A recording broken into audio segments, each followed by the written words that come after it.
Señor les bendiga, mis amados hermanos. Es un privilegio estar aquí nuevamente y compartir la palabra del Señor.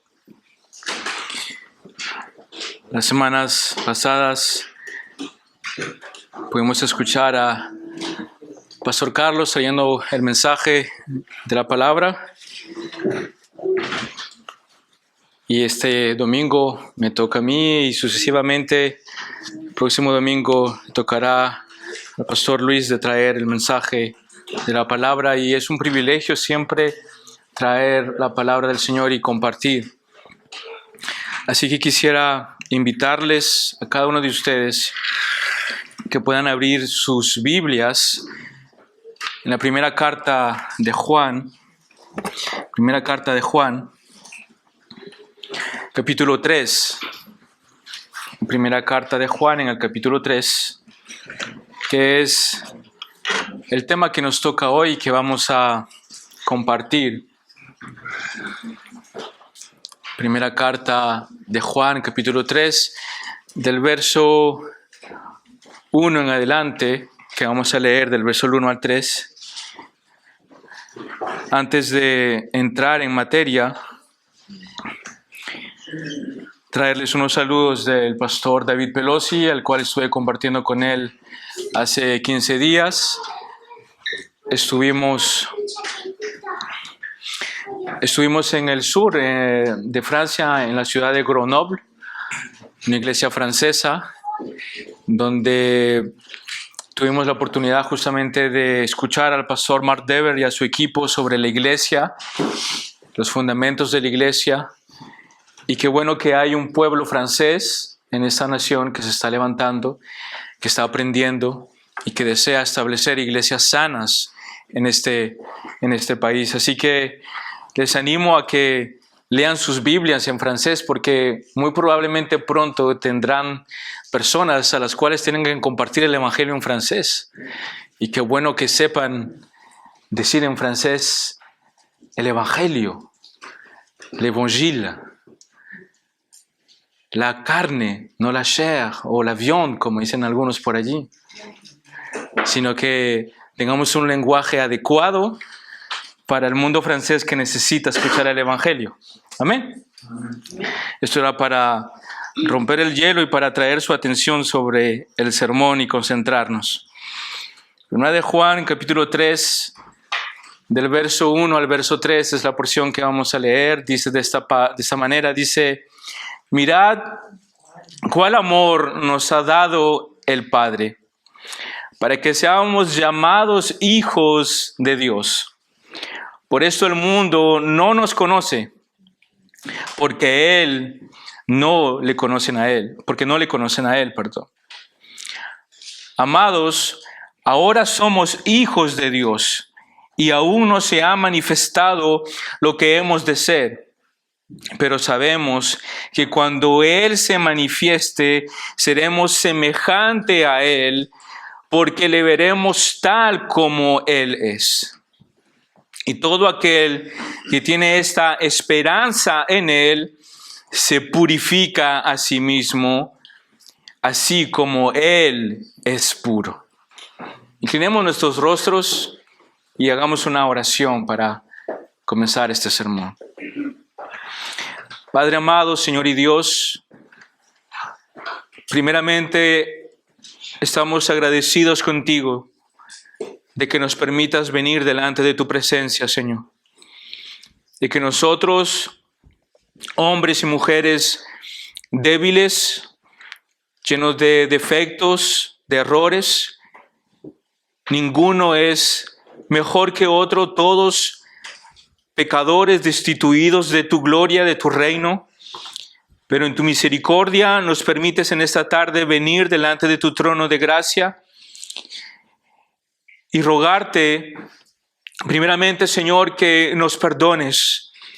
Perdona nuestros pecados, perdona nuestras debilidades, perdona nuestras flaquezas, oh Dios. Y segundo, permítenos, Señor, aprender algo más de lo que tú tienes para con nosotros. Abre nuestro entendimiento, abre nuestros corazones, Que podamos, Señor, estar atentos a tu voz, a lo que tú tienes para con cada uno de nosotros en esta tarde.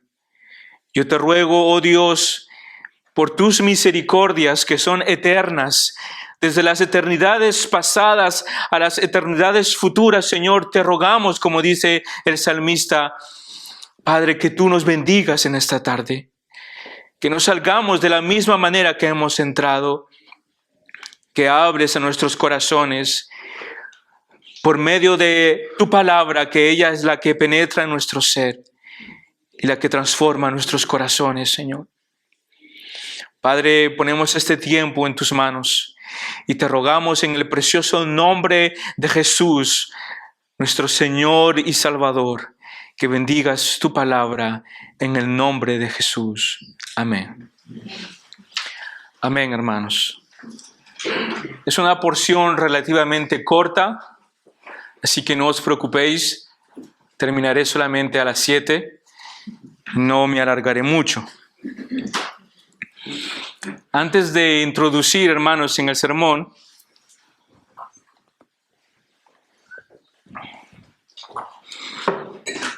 y escribiendo este sermón pensaba en cómo poder llevarlo a que nosotros nos podamos situar en esa posición en la que nos vamos a encontrar ahora dentro de este texto. Y llamé esto como una doble introducción, aunque no es realmente una doble introducción, pero muy probablemente lo entenderán. Cuando nosotros pensamos, hermanos, en Dios y en sus atributos, por lo general, el atributo mayor que viene a nuestra mente es su santidad. Siempre, por lo general, cuando nos dicen qué piensas sobre los atributos de Dios o cuál de los atributos de Dios conoces.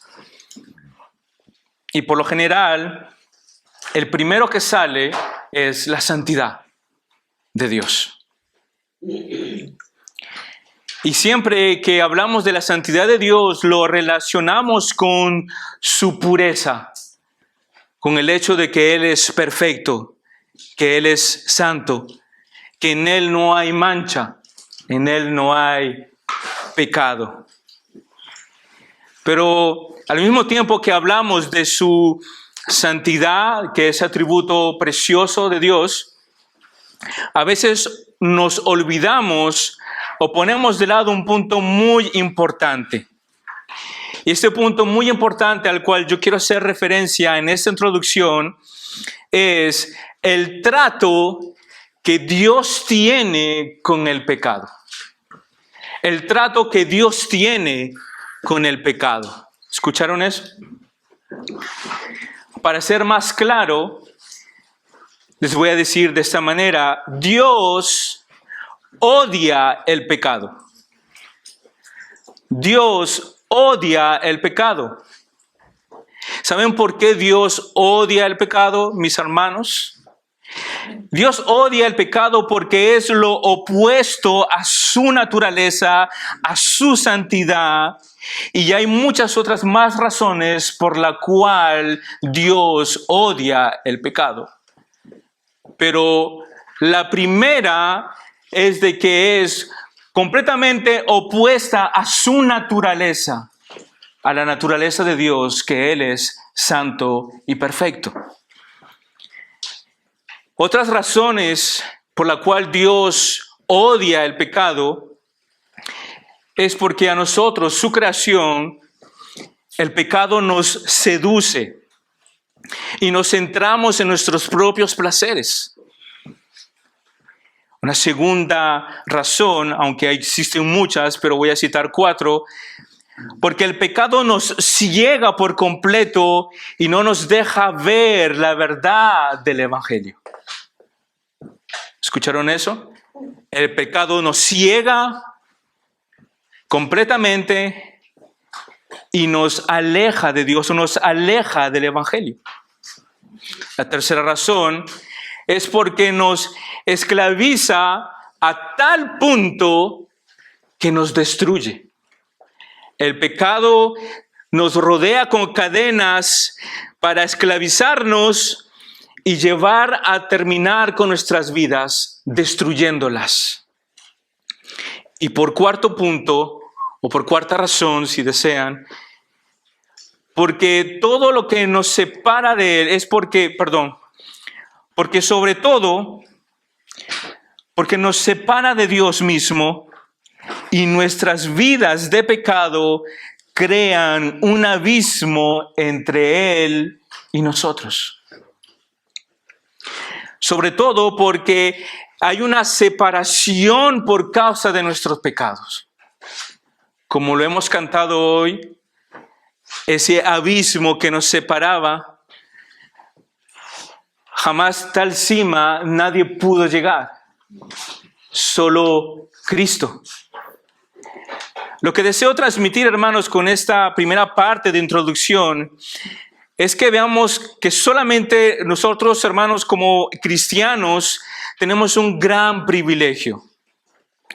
Un gran privilegio, el privilegio de que nosotros hemos sido reconciliados con Dios, aunque nosotros vivíamos en pecado. Aunque nosotros estábamos separados y destituidos de la gloria de Dios, el que trae la solución, el que viene a alcanzarnos es Dios el Padre. Él en su santidad, el que odia el pecado, odia el pecado porque va en contra de su naturaleza. Nuestro Dios perfecto y santo es el que hace el paso de rescatarnos. Es Él el que trae la solución para que nosotros podamos ser salvos.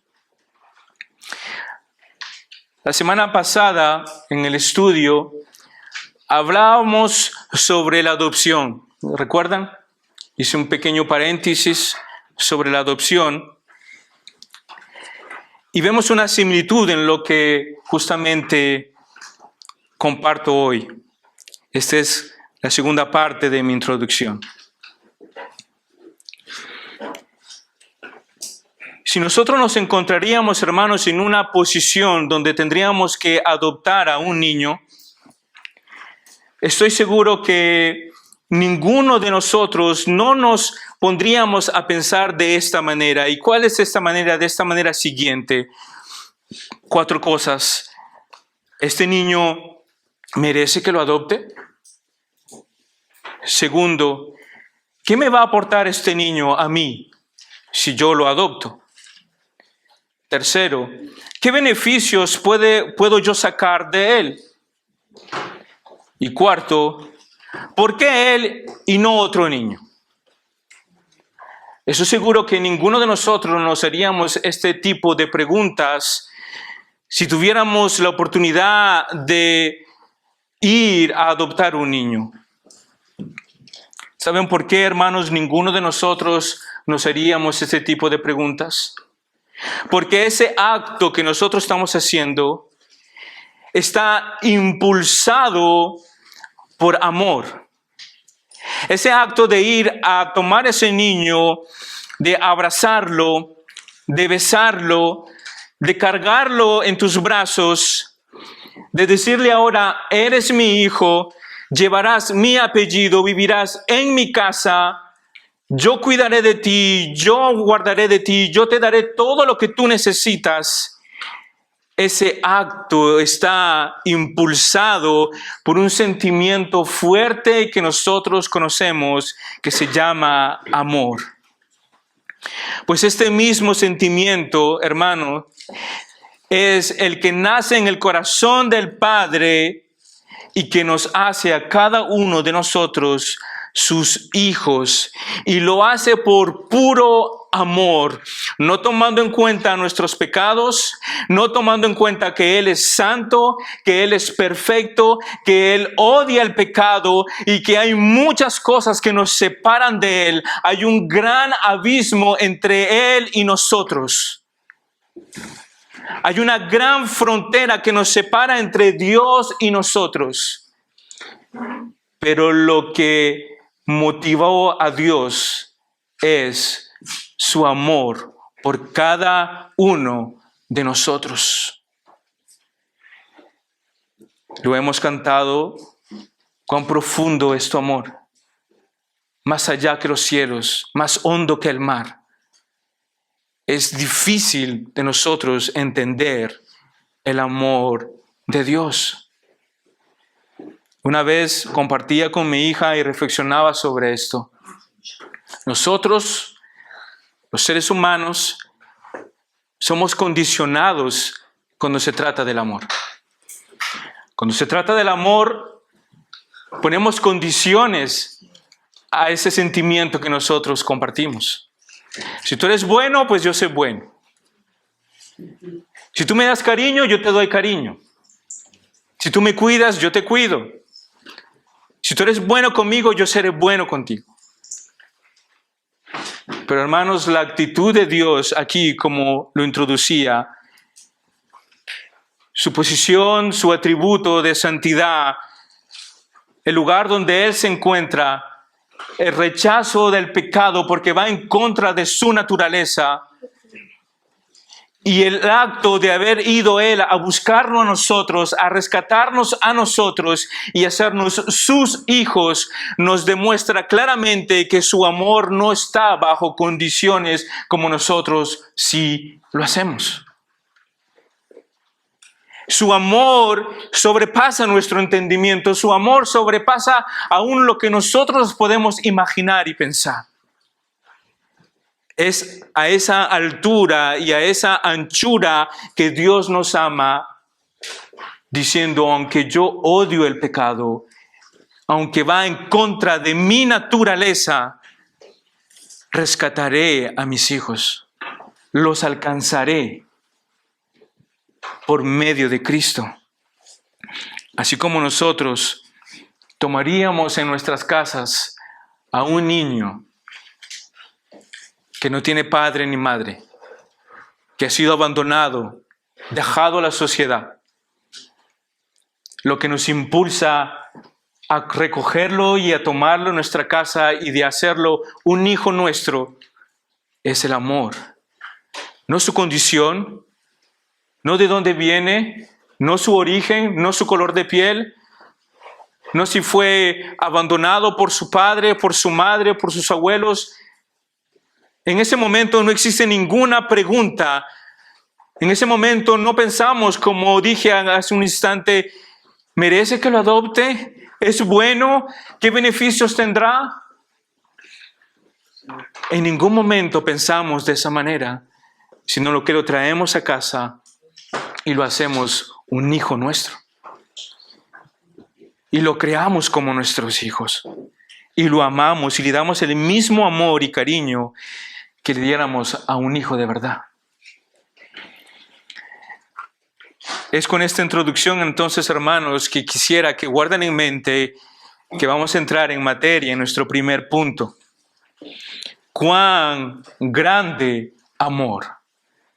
Y para aquellos que anotan, el título de este sermón es Hijos por amor. Hijos por amor.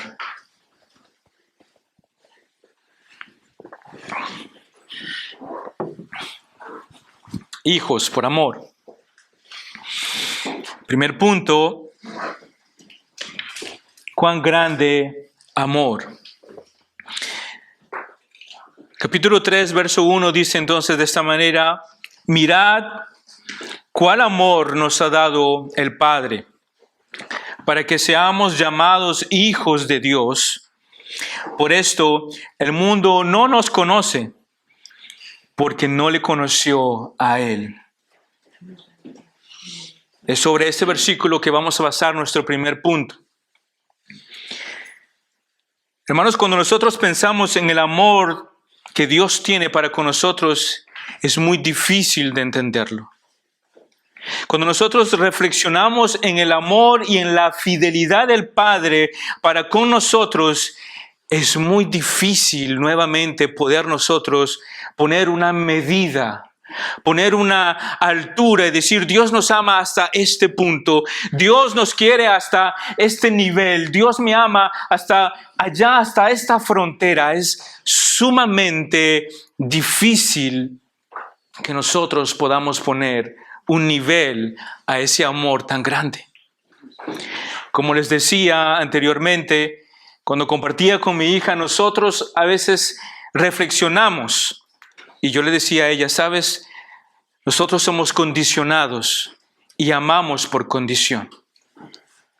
Pero hay algo que a mí me hace mucho reflexionar, hay algo que a mí me deja mucho pensativo, es de saber que no solamente Dios es santo, es no solamente saber que Dios es amor, su esencia es el amor, no solamente eso, sino que también Él es soberano. Iglesia bíblica, Dios soberano. Él es soberano, significa que Él tiene el control de todas las cosas. Él sabe absolutamente todo lo que ha de pasar. No hay nada que se le escape. Él tiene todo bajo su control. Y ahí es donde yo reflexiono. Y ahí es donde yo digo, Señor, si tú sabes que mañana yo voy a pecar. Si tú sabes que yo dentro de una semana te voy a defraudar.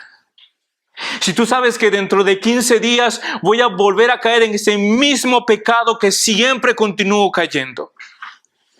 Si tú sabes que el próximo año voy a hacer algo que realmente va a ensuciar mi testimonio y mi vida. Si tú sabes que dentro de 10 años seguiré luchando con la misma debilidad. ¿Cómo es mi pregunta? ¿Cómo es que me sigues perdonando y amando? ¿Cómo? ¿Cómo es que me puedes seguir amando sabiendo que mañana yo voy a pecar? ¿No es alguna pregunta importante? ¿No es acaso algo realmente que nos trae la atención y que despierta nuestro intelecto en este momento? Dice, Señor, pero si tú sabes que mañana yo te voy a fallar, ¿cómo me sigues amando? ¡Wow! Nosotros, condicionados por el sentimiento que tenemos, si tú me traicionas, yo te traiciono. Si tú me engañas, yo te engaño. Si tú me eres infiel, entonces yo también seré infiel. Esa es la actitud, esa es la manera como nosotros, los seres humanos, nos comportamos. Pero Dios se revela a nosotros y nos dice aquí en este texto, mira, iglesia IBDS, mira mis hermanos que están aquí, mira cuál amor nos ha dado el Padre. Y la pregunta que le podemos hacer aquí al texto, la pregunta que le podemos decir al apóstol Juan aquí en este momento, decirle, ¿a dónde tenemos que mirar, Juan? ¿A quién tenemos que mirar? ¿En qué momento? ¿Dónde tenemos que voltearnos? ¿A qué dirección debe apuntar nuestra mirada y nuestra brújula? Hermanos, la respuesta es fácil. Al único al cual nosotros debemos siempre mirar es a Cristo. Es Cristo. El amor del Padre se reveló en la persona de Cristo, en su vida perfecta, en un sacrificio perfecto, en una vida de obediencia al Padre hasta la muerte y muerte de cruz, al cual nosotros debemos mirar y poner nuestra mirada es en Cristo Jesús únicamente. Él es el amor encarnado del Padre revelado hasta nosotros, revelado a nosotros, hombres y mujeres pecadores. Porque si entendemos lo que acabo de decir hace unos segundos atrás, a mí me cuesta entender esto. Decir, Señor, ¿cómo me sigues amando si yo te voy a defraudar, te voy a fallar, perdón? Si yo voy a cometer un error más adelante, ¿cómo es que tú me sigues amando? Nosotros, hermanos, una mirada, una mala palabra, un saludo o cualquier tipo de comentario cambia nuestros sentimientos, cambia nuestra perspectiva de ver las cosas. Nuestras emociones se exaltan y se mezclan y se alborotan al dentro de nosotros por algo tan insignificante, por algo que a veces ni siquiera ha ocurrido, por algo que nosotros estamos suponiendo que sea así. Pero como decía, hermanos, en su soberanía Dios sabe que cada uno de nosotros, de los que estamos aquí, le fallaremos. Cada uno de nosotros, de los que estamos aquí, vamos a pecar contra el cielo y contra Dios, como dice la parábola. Pero tenemos también al mismo tiempo esa esperanza gloriosa que Él es fiel y justo para perdonar todos nuestros pecados. Él es fiel y justo si nosotros venimos en arrepentimiento sincero, con un corazón contrito y humillado, decimos: Señor, es verdad, he pecado contra ti. Él es fiel y justo para perdonarnos. Su amor se reveló entonces a nosotros por medio de la persona de Cristo. La mayor razón por la cual nosotros debemos mirar a Cristo es porque por medio de Él es que nosotros somos llamados hijos de Dios. Es la mayor razón por la cual nosotros debemos poner nuestra mirada en Cristo, hermanos, es que por medio de Cristo y de su obra perfecta es de que nosotros tenemos hoy, en esta tarde, el privilegio de llamarnos hijos de Dios. Amén. Ninguno de nosotros podía subir en esa cruz. Ninguno de nosotros hubiésemos podido aplacar la ira de Dios que estaba sobre nosotros. Se necesitaba un sacrificio perfecto, un hombre sin pecado, sin mancha, sin acusación, un hombre al cual podía subirse en esa cruz inocente y morir por cada uno de nosotros. El texto en Romanos, en el capítulo 5, en el verso 8, dice: mas Dios muestra su amor para con nosotros. Mas Dios muestra su amor para con nosotros en que siendo aún pecadores, Cristo murió por nosotros. ¡Wow! ¡Qué texto increíble! Como les decía hace poco, Dios no solamente sabe lo que ha de pasar en el futuro, sino que antes que nosotros, hermanos, naciéramos, antes de que nosotros existiéramos, antes que nuestros padres, nuestros abuelos y tatarabuelos existieran, el texto dice que Dios muestra su amor para nosotros, que aún siendo nosotros pecadores, Cristo murió por nosotros. Sabiendo que nosotros íbamos a pecar y que somos pecadores y que seremos pecadores, Cristo murió por nosotros.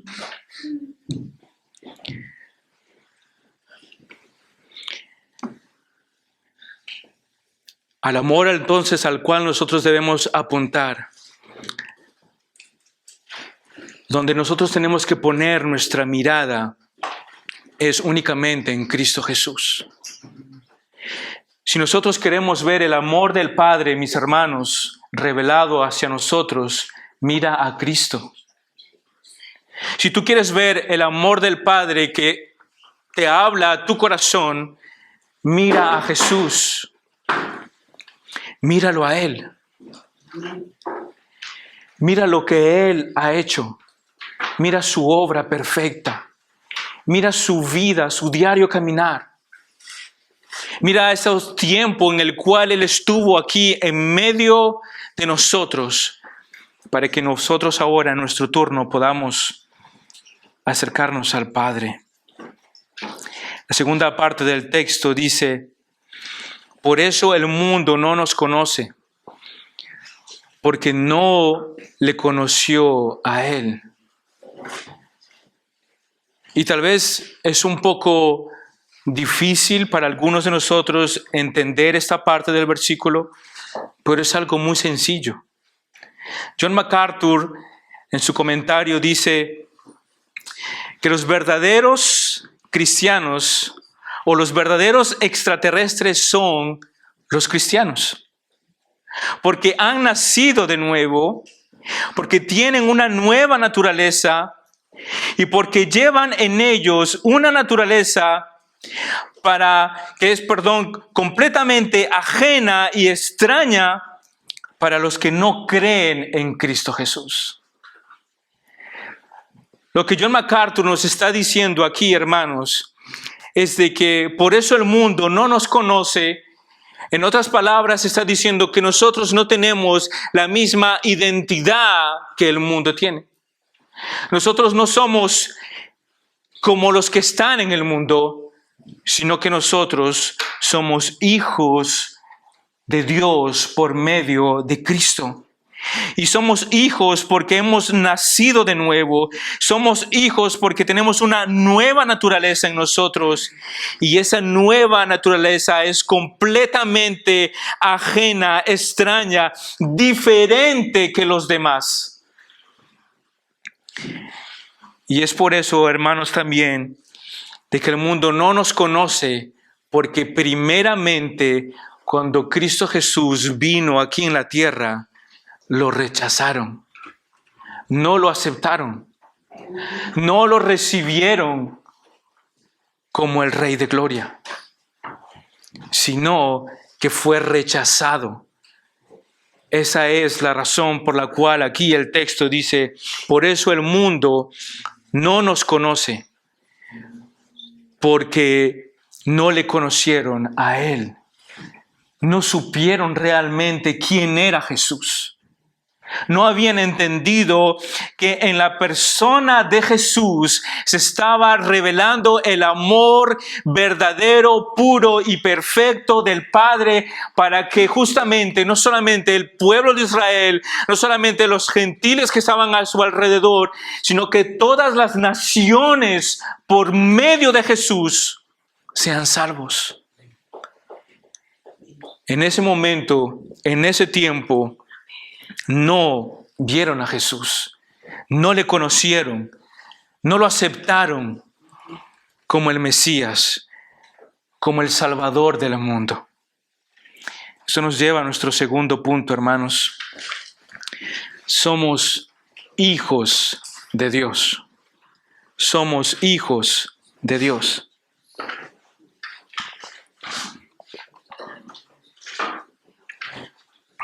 Verso 2.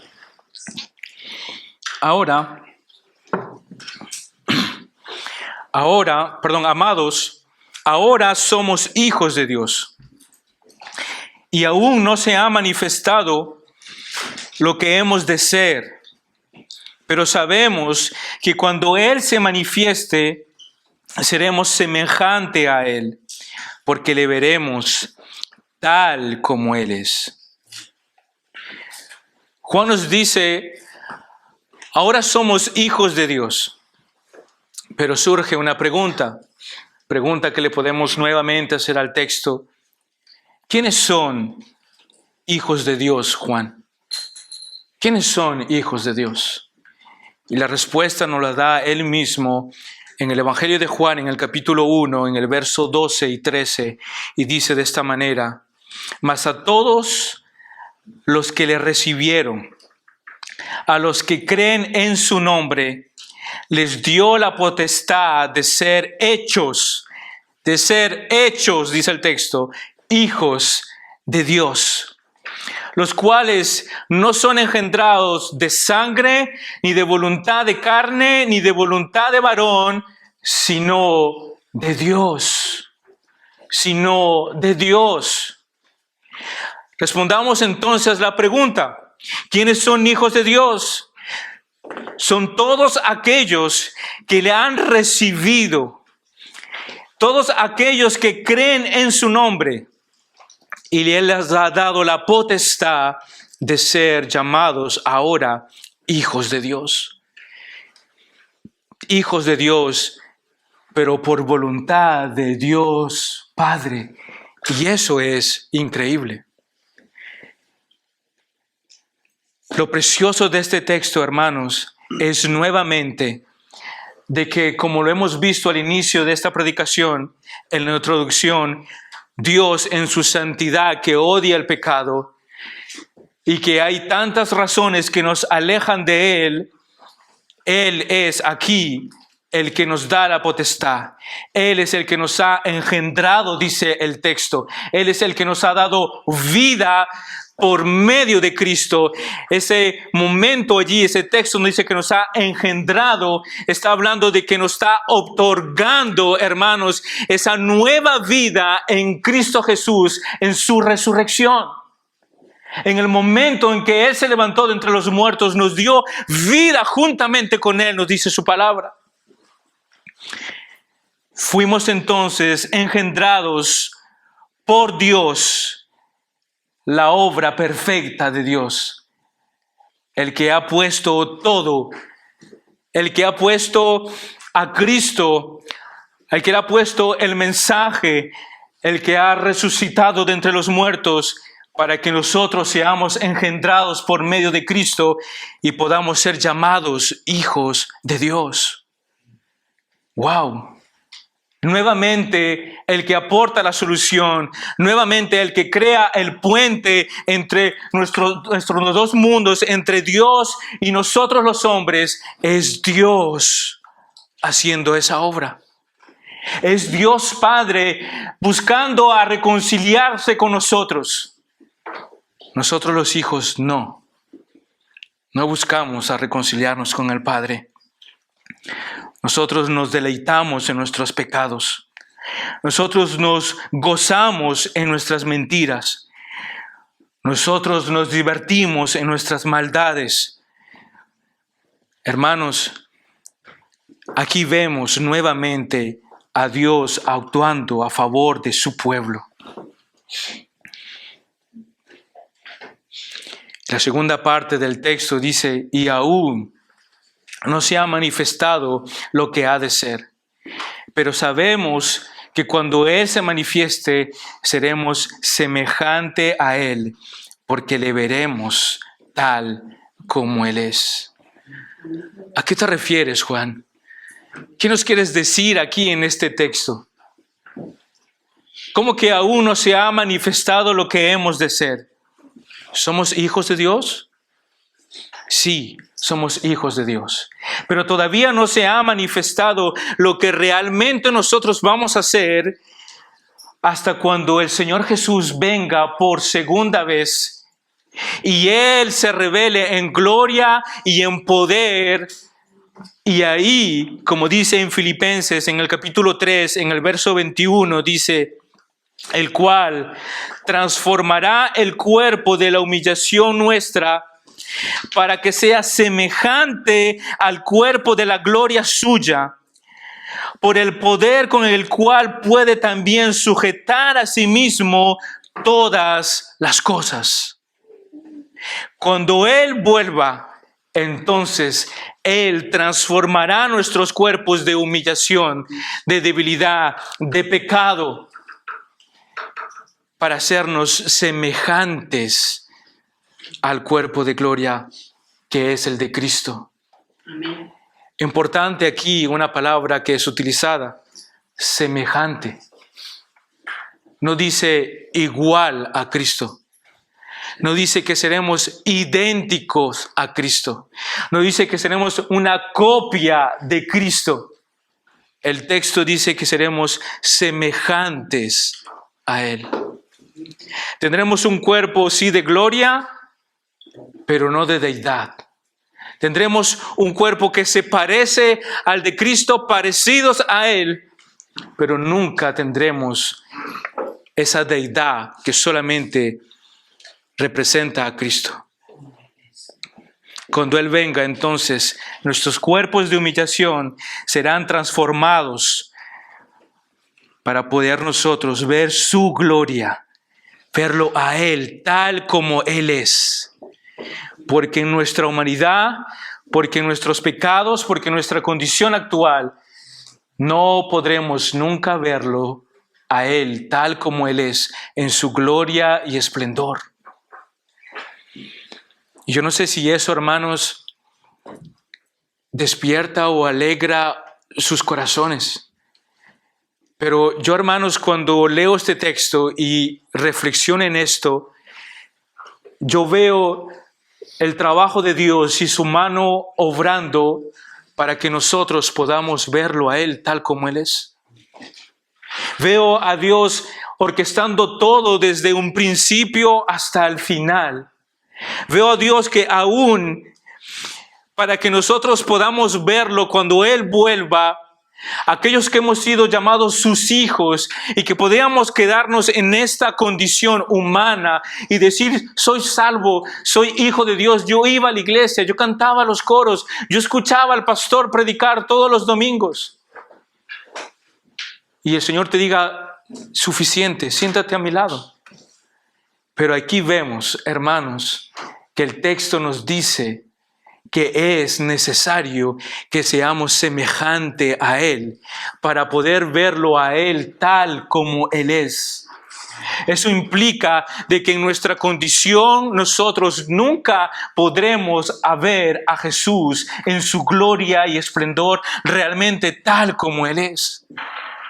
Veo allí la mano de Dios orquestando, programando, llevando todo, hermanos, para que aún ese momento glorioso de expectativa, de gloria, de gozo, de alegría, decir, Señor, te veo bajar en las nubes, veo los ángeles contigo, veo el resplandor de tu gloria, pero aún mis ojos no te pueden ver porque necesito ser transformado y ser semejante a ti para poder verte. Veo aún a Dios allí obrando, aún en ese detalle que para nosotros se nos pasa por lado, diciendo, si éramos semejante a Él, sí que bueno. Pero el texto no dice eso.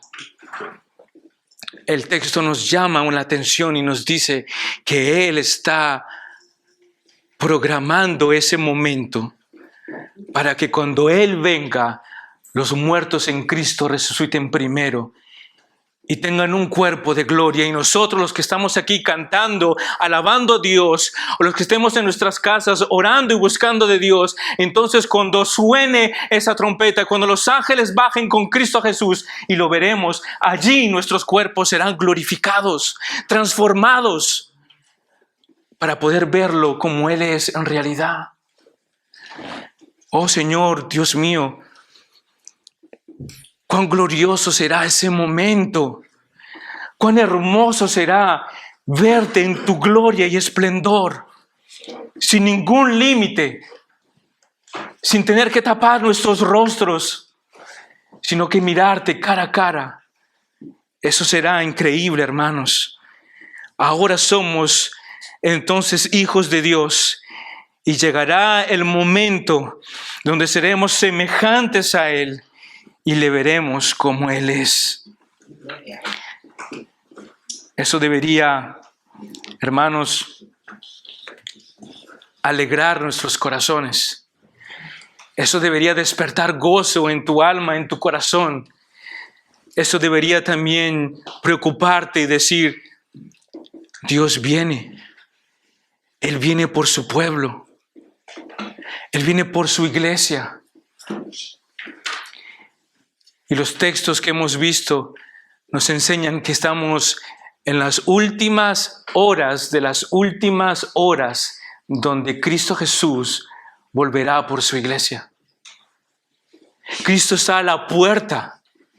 Cristo está esperando la respuesta del Padre diciéndoles el momento, ya, ahora, para Él bajar y recibirnos. Y eso nos lleva a nuestro tercer punto para terminar. Purifícate.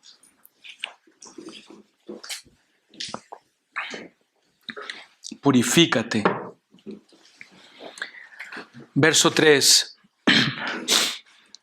Y todo aquel que tiene esta esperanza se purifica a sí mismo, así como Él es puro. Este versículo, hermano, no es necesario ni siquiera explicarlo. Porque si yo he entendido lo que he visto anteriormente, de que Dios se ha revelado a nosotros siendo pecadores y nos ha demostrado su amor puro y verdadero en la obra de Cristo y en la persona de Cristo. Segundo, si yo he entendido, hermanos, que Él me ha escogido, que Él me ha engendrado, que Él me ha llamado a ser transformado para Él, para poder ser yo semejante a Él cuando Él venga, entonces de nada sirve esta próxima pregunta: purifícate. Porque si yo entiendo esto, lo que viene detrás es como la consecuencia de lo que yo ya he visto anteriormente. Es la conclusión, es el resultado de lo que acabo yo de entender. Si yo soy hijo de Dios y si yo entiendo de que la expresión del amor de Dios más grande y gloriosa se ha revelado a nosotros por medio de Cristo, y que Él me dice que cuando Él vendrá para poder yo verlo en su gloria y resplandor, Él va a tener que hacerme semejante a Él, tener un cuerpo glorificado para yo acercarme delante de Él.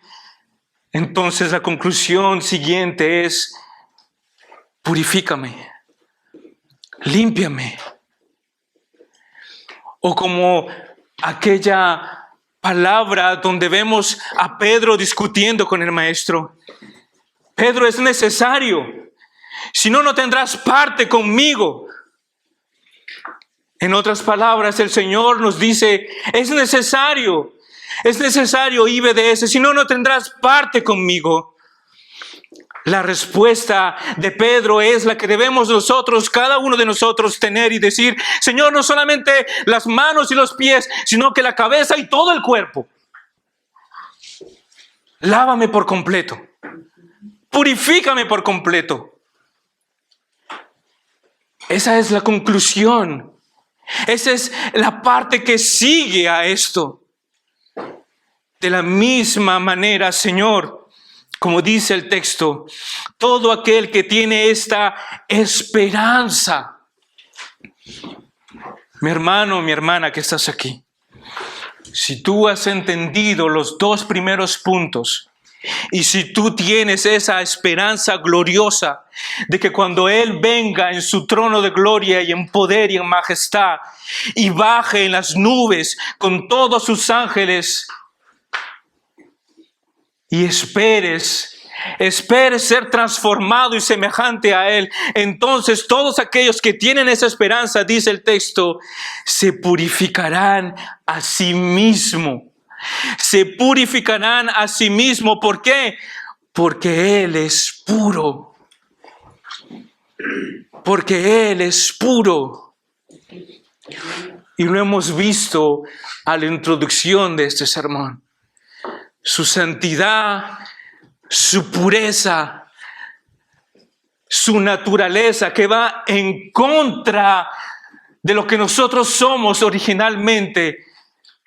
Hijos de ira, dice el texto, pecadores, destituidos de la gloria de Dios. Ninguno de nosotros tiene parte en su trono.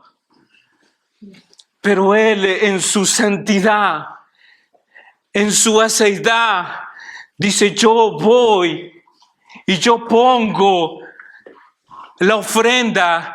Yo mando a mi Hijo a que mueran por cada uno de ellos. Yo soy el que los atraigo a mí.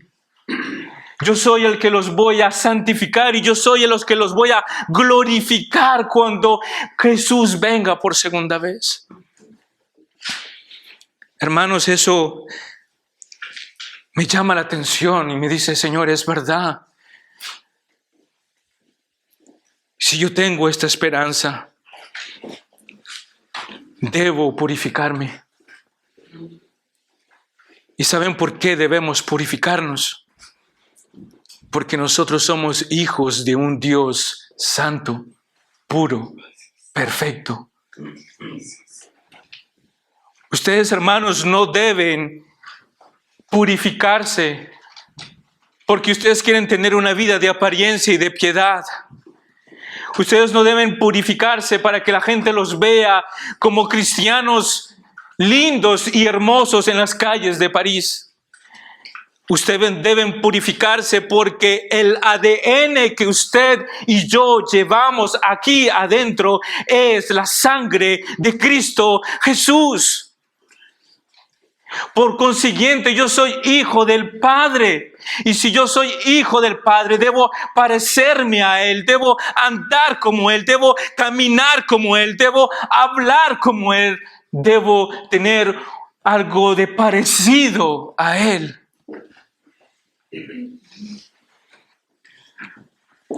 El paso que sigue como hijos es entonces de purificarnos en conducta diaria como verdaderos hijos de Dios.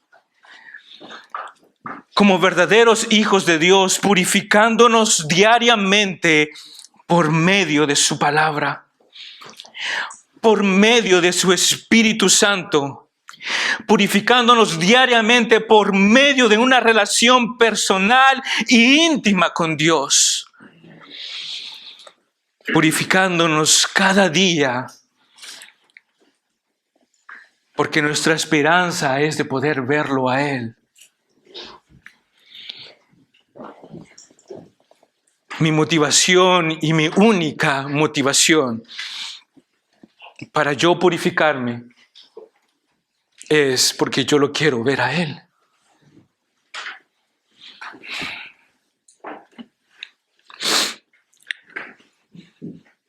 Yo lo quiero ver a Él. Yo no sé si ustedes piensan en esto, pero yo quiero verlo. Perdón. Quiero verlo en gloria y en poder. Quiero poder besar sus pies. Quiero poder besar sus manos y decirle: Maestro, Maestro, gracias, porque esta esperanza es la que me llevó a mirarte a ti, solamente a ti. Gracias, Maestro, porque el deseo de mi corazón es de que cada uno de nosotros pongamos nuestra mirada en Él. Seas joven, seas niño, seas hombre o mujer que estás aquí. Mi deseo, hermano, hermana, es que tú pongas tu mirada en Cristo y tengas esta esperanza gloriosa de decir: yo quiero verlo a Él. Yo no quiero vivir esta vida y pasar cuando Él venga y no poder verlo. Yo quiero verlo. Yo quiero sentarme en sus faldas. Yo quiero preguntarle tantas preguntas que tengo. Yo quiero decirle: Maestro, todo fue por ti, por medio de ti y para ti. Y a ti la gloria. En el nombre de Jesús. Oremos. Señor, tú eres nuestra esperanza gloriosa. Señor, necesitamos tanto entender en profundidad, en altura, en anchura, ese amor que te motivó para que nosotros seamos salvos. No fue un amor bajo condiciones, fue un amor sacrificial. No fue un amor limitado, fue un amor inconmensurable. Fue un amor que sobrepasa todo nuestro entendimiento. Fuiste tú el que propuso todas las cosas. Fuiste tú el que nos alcanzó y nos hizo sus hijos. Y nos engendraste por medio de Cristo en la cruz del Calvario. Al resucitar al tercer día, resucitamos juntamente con Él. Y ahora, Señor, nuestra esperanza es verte. Nuestra esperanza es verte cara a cara, Señor. Y como decía, Señor, este poeta, seamos, Señor, verte cara a cara, sin poder decir una palabra, Señor. No importa lo que ha de pasar, solo déjame mirarte, Señor. Solo déjame mirarte un momento. Y si puede ser a solas, Señor, mucho mejor.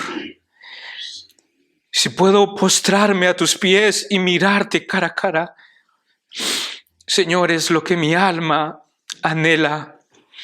Es lo que mi corazón anhela, Señor. Verte cara a cara. Te bendecimos, Señor, y te damos gracias. A ti la gloria, Señor. Amén y amén.